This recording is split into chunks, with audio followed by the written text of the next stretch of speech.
So I'm going to invite Bob to come up and offer up our reading before the message from Maree. Thank you. Stand here so she needs. Okay. I'll be reading from Proverbs. It's already there. The Lord possessed me at the beginning of his way, before his works of old. From everlasting I was established, from the beginning, from the earliest times of the earth. When there were no depths, I was brought forth. When there were no springs abounding with water. Before the mountains were settled, before the hills, I was brought forth. While he had not yet made the earth and the fields, nor the first dust of the world, when he established the heavens, I was there. When he inscribed a circle on the face of the deep, when he made firm the skies above, when the springs of the deep became fixed, when he set for the sea its boundary, so that the water would not transgress his command, when he marked out the foundations of the earth, then I was beside him as a master workman, and I was daily his delight, rejoicing always before him, rejoicing in the world, his earth, and having my delight in the sons of men.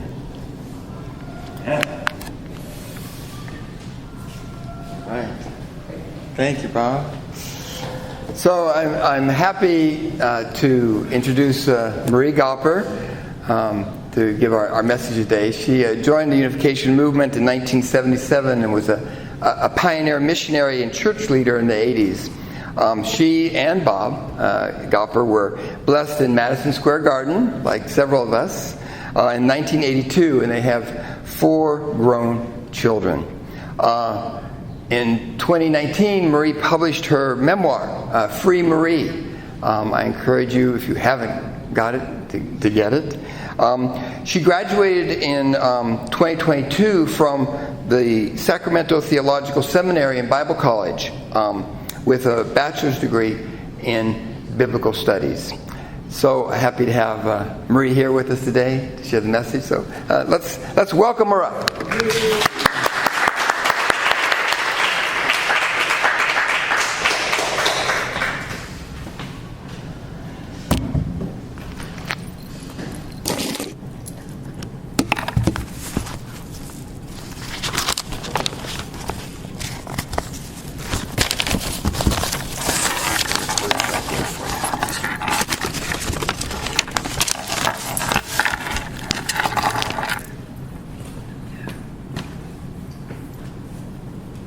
True womanhood. Hello, everybody. Hello. What is God calling you to do? Did you like that song, I, the Lord of Sea and Sky? Do you ever hear God calling you in the night or the day? Today I want to talk about true womanhood, and especially to challenge all of us to find out what God is calling us to do, especially the women, since today's Mother's Day. You've probably already heard many times that true womanhood is about being a true daughter and a true sister and a true wife and a true mother. So I don't think I need to go over all that because I think you already know that.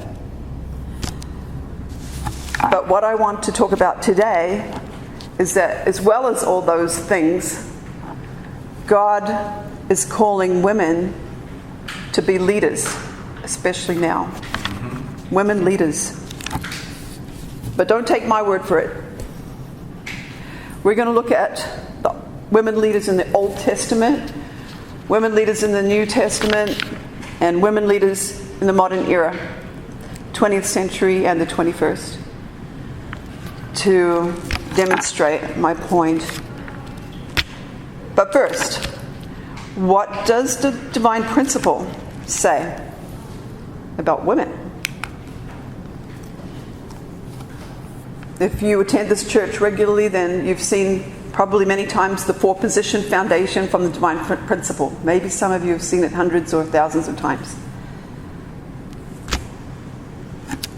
For one thing, this shows, well, sometimes in this four-position foundation you see like a yin-yang symbol showing God's masculinity and God's femininity. By the way, the reading that Bob read earlier from Proverbs, some scholars believe that is a reference to God's femininity, which existed with the Creator God since the beginning of time. God's masculinity and femininity are manifest into divided essentialities, which we call subject and object, or in the case of the human situation, men and women. The Bible says God created us in His own image. The image of God, male and female, He created them. So therefore, both men and women are created in God's image.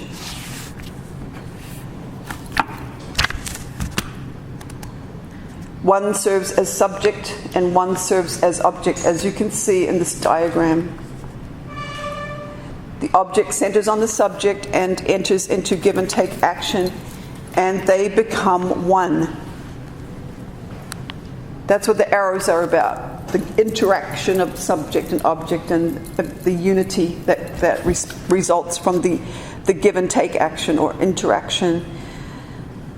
So object centers on the subject and they become one. Centers on the subject and enters into give and take action. They become one. Man is the subject giving love, while woman is the object giving beauty. That's page 48, Divine Principle. So are women supposed to always be in the object position? Sometimes in our church culture it has been sort of accepted that women should be object. I remember the brothers on my fundraising team would always tell the sisters, object, be object. If we happen to be opinionated or something like that. And I understand sometimes you have to have the discipline of obedience while you're in your spiritual training period. But let's say in marriage, are women supposed to always be in the object position? Actually, no. According to divine principle, as you see on that slide there, when the subject and object become united, there comes into being a love which is latent in beauty and a beauty that is latent in love.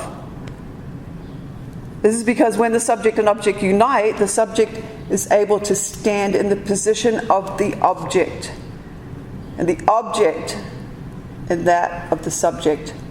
Therefore, the positions are interchangeable. And in a relationship, say in a marriage, I think actually it would be kind of boring if the woman is always just completely submissive and passive, just waiting to be told what to do. I think it's actually much more exciting when a woman takes initiative and is energetic and creative. It's more stimulating. Oh, yeah. I've even heard one brother say, "Oh, it's a real turn on when my wife takes initiative." So, thank you everybody for not arguing with me on that one. So yeah, it's stimulating. It's healthy. Because it was never supposed to be a static relationship between object and subject. It's supposed to be something like electrons revolving around inside an atom. And so it's dynamic, not static. Thank you. And also in the more updated version of Divine Principle, the exposition of Divine Principle, page 25, it affirms any one of the four positions may assume the position of subject partner and engage the other three as its object partners, forming a communion of these three object partners. Now, one thing I really want to talk about is So, okay. I've seen some people try to rebuild this four-position foundation. Some people sort of like rogue thinking, where they took the subject, well actually, let's say that said man, woman, instead of subject, object. They put the man circle,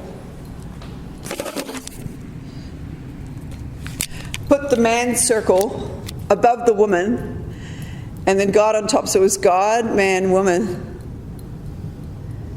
And they said that's really what it's supposed to be.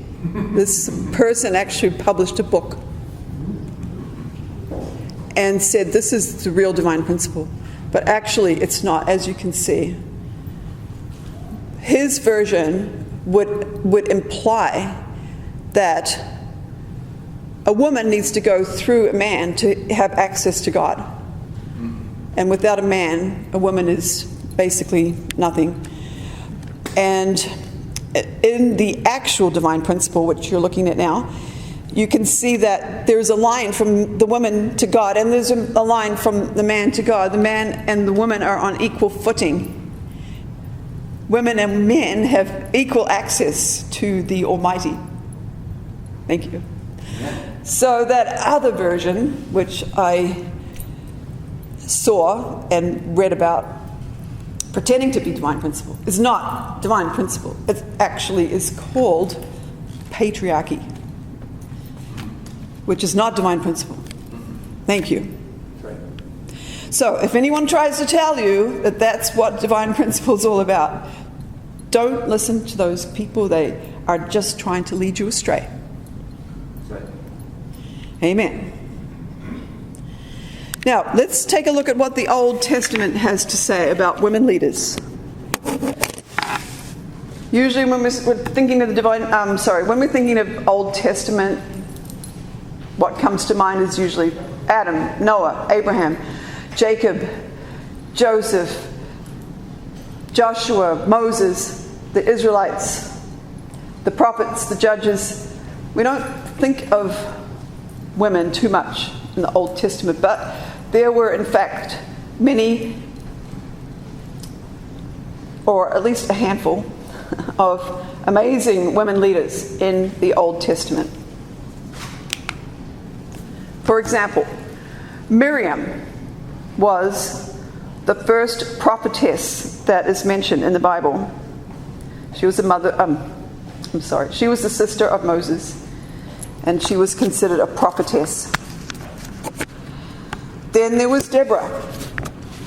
Deborah was also a prophetess. She was a judge as well as that. A judge was the top leader in Israel in the time period before there were kings. So prior to the kingdom era, they had a set of judges over Israel. And in her time, Deborah was the only female judge. She was a strong and brave leader over Israel. For example, she also was a military leader. And at a certain time, she helped to defeat the Canaanite army of the Canaanite general Sisera, who had 900 iron chariots. I would think the modern day equivalent would be tanks, maybe. It makes me think of tanks, but anyway. So 900 iron chariots was a very intimidating army at that time. And Canaanites had oppressed and enslaved the Israelites for nearly 20 years. But God decided it was time to put a stop to that. So he called Deborah. And Deborah called her general. His name was Barak, I believe. And they fought the Canaanite army and the 900 iron chariots. And they defeated them.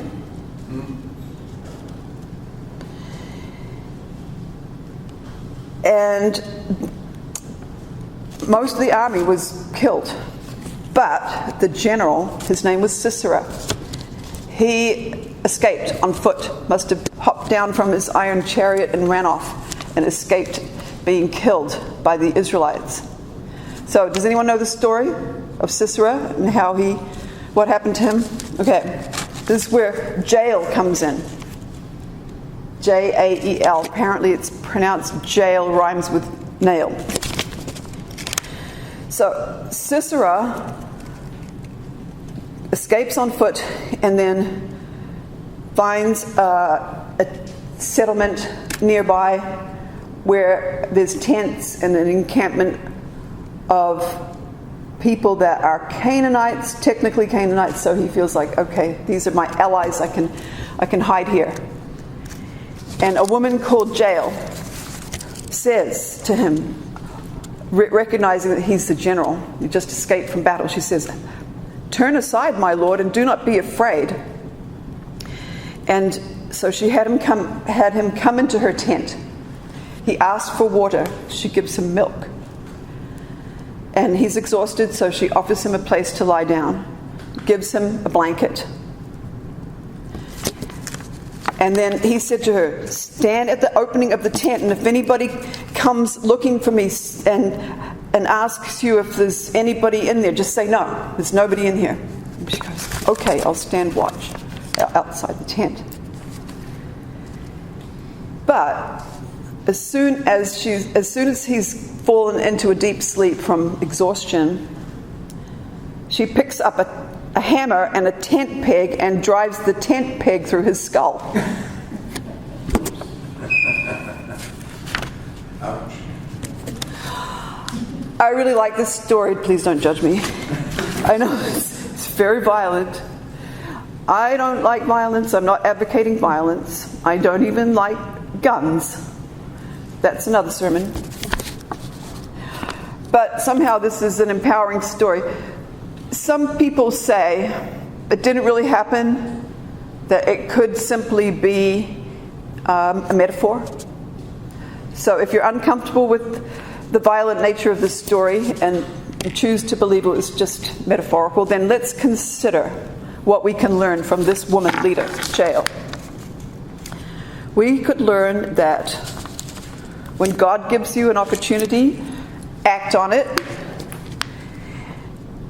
and use the tools that you've been given at your disposal.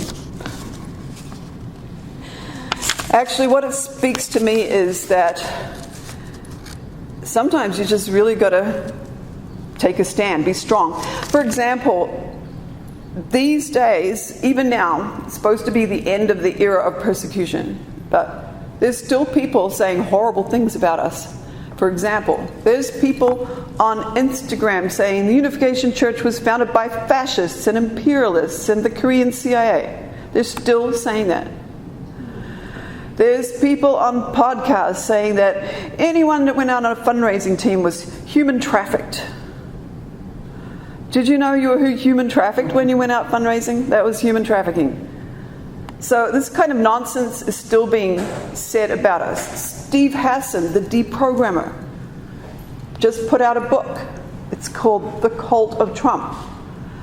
It's mostly about Trump, but in every chapter, more than once, he usually sneaks in something about the time that he was in the Unification Church and all the horrible things that happened, and then he takes the opportunity to slander our movement and its founders. So, when you ever get the opportunity to speak truth to power or speak truth to lies, then let it be as impactful as a tent peg to the skull. Right. That's what we can learn. That's what we can learn from Jael. Also, in the Old Testament, there was Esther, the Jewish queen. Well, she was the wife of a Persian king, which was uncomfortable. The Persians didn't even like the Jews, and he married her before he knew she was a Jew. So she was in a very difficult situation. Jewish wife of a Persian king. And then one day, the Persian king got mad at the Jews because somebody didn't pay respect to the Persian king. A Jewish man refused to bow. And he said, oh, we should just exterminate these guys. Let's exterminate all the Jews. So that's when Esther had to step in and plead for her people and expose herself as one of them. So can you imagine the courage that must have taken and how selfless she had to be, because she could have been killed. But luckily, she was not. She selflessly risked her life and she saved her people.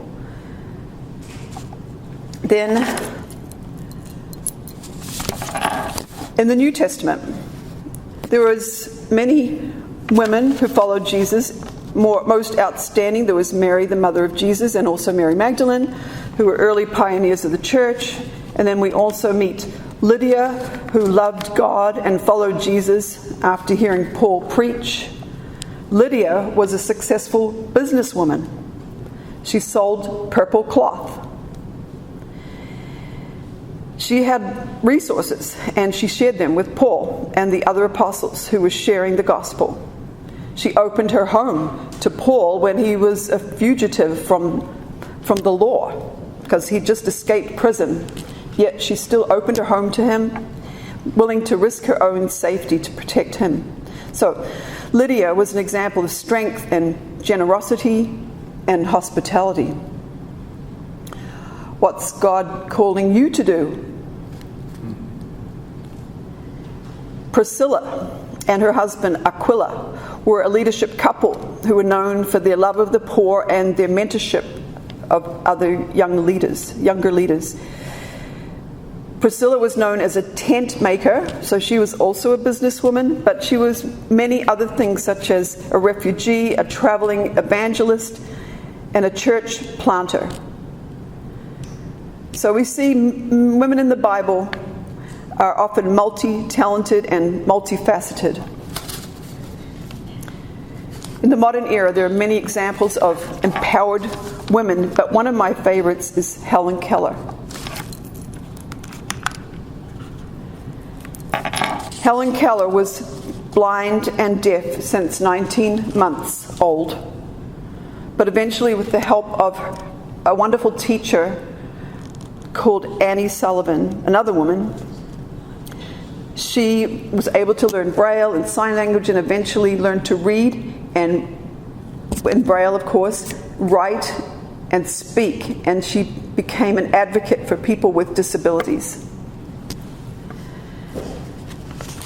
One of my favorite stories about her is that in 1925, she attended the Lions Club International Convention and challenged the Lions, who were basically a businessman's group that liked to socialize and do a little bit of service activities. But she really challenged them in this beautiful speech where she said, "Will you not help me hasten the day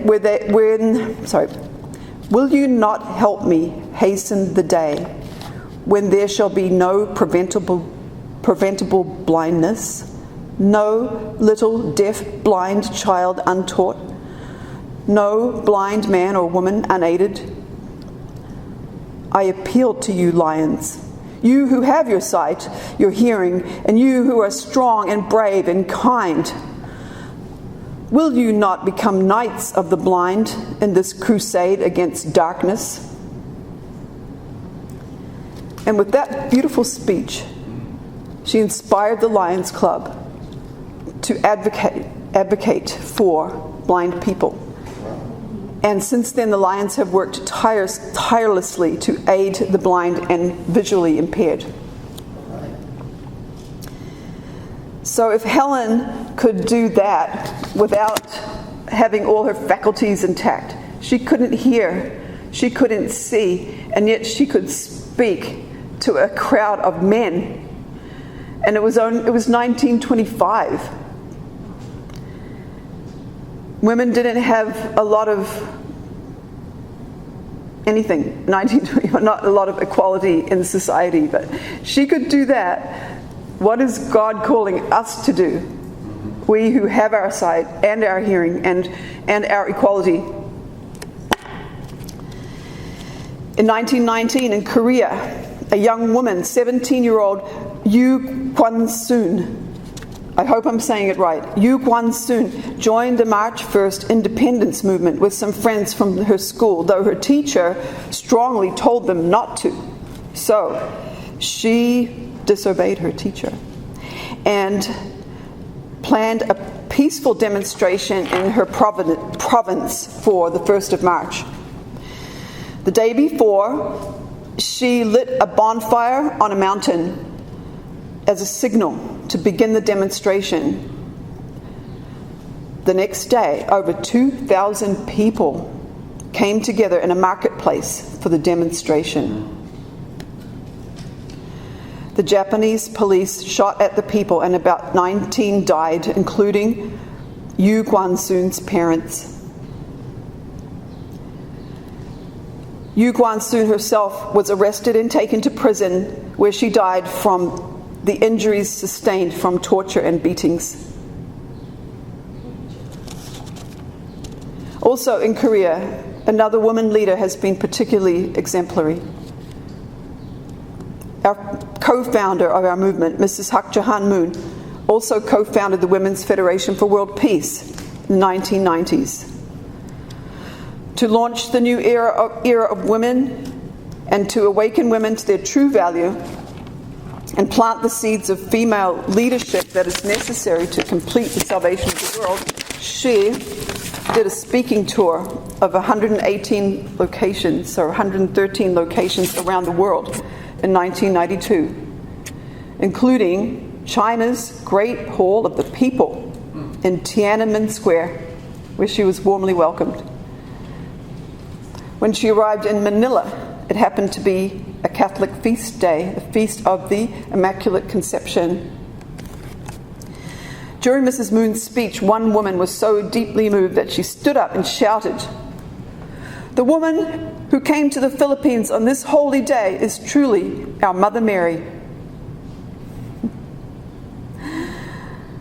Father Moon once said, "We are entering the age of the wife, and women need to fulfill a priestly ministry as mediators, bringing God's grace to all humanity." At this time, women need to follow heaven's way, attend true parents, and become central figures who, together with men, bring forth a new world based on the culture of heart. That's the words of Mrs. Moon on page 250 of her memoir, Mother of Peace.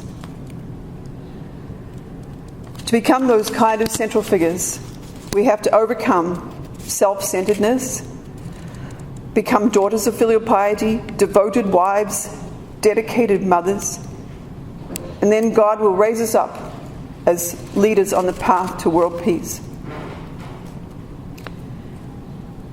And if we don't, here's what Mother Moon says: if we don't live vigorously and create our own path, we will end up sinking in despair and envy. So, what's God calling you to do? Finally, slightly on a different topic, did anybody watch the coronation of King Charles III last weekend? You might have been, there was a very busy weekend. But I watched that as well as the festivities happening in Korea as much as possible. Did you see on the video Mother of Mine? One of those black and white pictures was the Queen Elizabeth, and her little boy, Charles, in a little pedal car. He was probably about 4. And then last weekend, he became the King of England, Charles III. Anyway, as I was watching that and seeing probably hundreds of thousands of people gathered out in the streets to watch the procession and the recession and the parades of soldiers and marching bands and dignitaries, hundreds of thousands of people, and it went on for hours and hours and hours. this huge public event, and then later a victory celebration, something like what happened at Chongpyong, only it was a British victory celebration. Anyway, throughout all that, I couldn't help being in awe that it went so peacefully. And I thought, hey, there was no shooting. If that was in America, somebody would have got shot. People that get shot almost every day somewhere in America. This time last week, there had been 199 mass shootings in America to date, more than one per day. But that doesn't happen in the UK. It does not happen in England or even in Europe. I checked. There's been one mass shooting in the UK all this year, and very few in the remainder of Europe. So this is just a theory. But I wonder if it has to do with they have more women leaders in Europe than we have had here. Most countries in the world have had women leaders. Pakistan, India, Sri Lanka, African countries, New Zealand, Australia, Canada. I could go down the list, but it would take too long. But so many countries have had women heads of state, some since a long time ago. Queen Elizabeth II was not only the head of state, but the head of the Church of England for 70 years. The longest verifiable reign of a female head of state in history. So, does that make for a more peaceful country? Does that make for a healthier culture?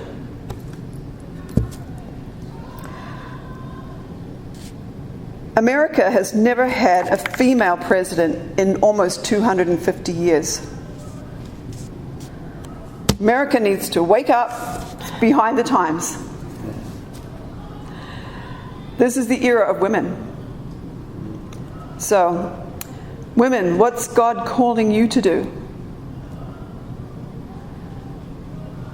Your homework this week is please pray to God about that point. What kind of woman leader is God calling you to be? It could be just, you could run for school board. You could write a letter to the editor of your newspaper. You could ask Uncle Charles if he would let you give a sermon.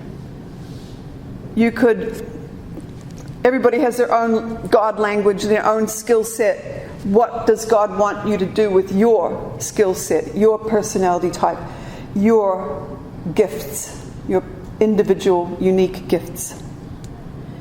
So that's the homework of the ladies here today. Please pray to God. What are you calling me to do? And for the brothers, please support the women in your life to do that homework. So remind them, support them, encourage them. I guarantee you will not regret it.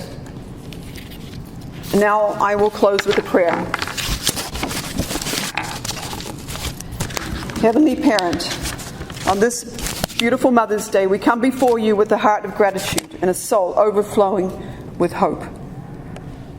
I ask you for your guidance and strength to help us face the challenges and obstacles that may come our way. On this day, we are reminded of the many blessings you have bestowed upon us, and we're grateful for the gift of life, gift of children, for the breath in our lungs, and for the opportunity to live each day to its fullest. We're grateful for the people you have placed in our lives, for their love, support, and encouragement, and we are grateful for the countless ways in which you have shown us your love and mercy and grace. But Heavenly Parent, we know that life can be difficult, and there are times that we will face trials and tribulations that test our faith and our resolve. In those moments, please grant us the courage to face our fears, the strength to overcome our doubts, and the perseverance to keep moving forward. Help us to trust in your plan for our lives and to have faith that you will guide us even through the darkest valleys. And Heavenly Parent, as we go about our day, help us to be a light in the world, shining your love and compassion to all those we encounter. Help us to see the beauty and goodness in every person and to treat each one with kindness, respect, and empathy. Help us to be a source of hope and inspiration to those who need it most. And bring joy and peace wherever we go. Finally, Heavenly Parent, I ask you that you bless us with the wisdom to make good choices, the discernment to know right from wrong, and the humility to seek forgiveness when we fall short. And may we always be mindful of your presence in our lives. I pray this in my name and in the names of every family gathered here today. Amen.